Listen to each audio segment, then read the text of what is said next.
Hi, this is Nathan at Tentworld, and today I'm going to show you an interesting product, the LifeStraw Water Bottle Filter Adapter Kit designed for hikers.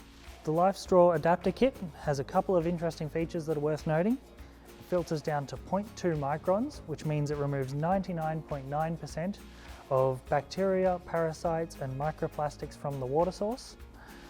The kit comes with your filter straw, along with several different bottle toppers to fit a range of different bottles.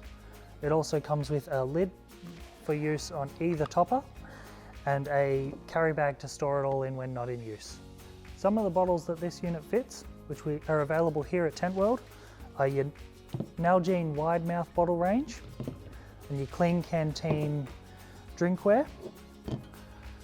To use these, all you need to do is remove the top of your bottle, attach the appropriate adapter simply by pushing the filter onto the adapter, and then screw it onto the existing thread.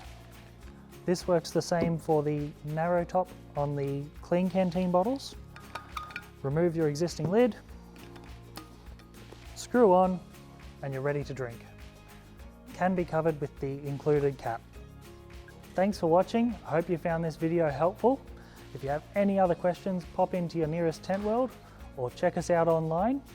See you next time. Happy camping.